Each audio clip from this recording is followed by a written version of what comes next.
Tufayel Ibn Amr hears the Quran. Each of the story of the companions of the Prophet bring their own freshness, their own perspective on their lives. And what we hear from Tufayel Ibn Amr is another story of a man who was trying to avoid hearing the message of Islam, yet he goes on to become a companion of the very man that he tried to avoid. Tufayel was the chief of the Daws tribe.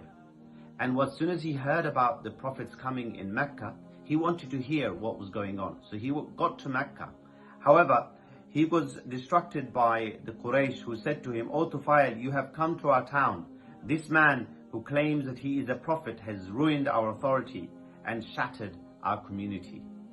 And what he did was he put cotton wool in his ears so that he would not even hear the recitation of the Quran or to see the Prophet. Yet when he got to the Haram, the sacred mosque, he saw the Prophet, and he says, "When I entered, the Prophet was praying in a fashion which was different from our prayer.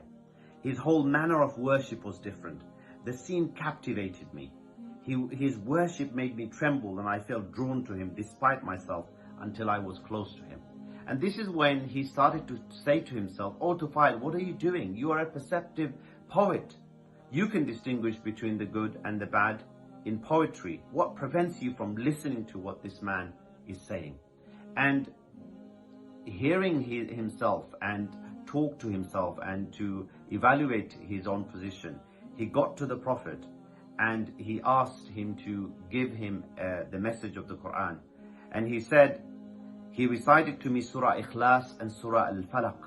"I swear by God, I had not heard such beautiful words before. Neither was a more noble or just mission ever described to me. Thereupon, I stretched out my hand in allegiance that there is no God but Allah, and that Muhammad is the messenger of Allah. And this is how I entered Islam." Join us as we hear about another companion of the Prophet, and this time a very well-known one. His name is Abu Dhar al-Ghifari. Abu Dhar al-Ghifari says the Salam.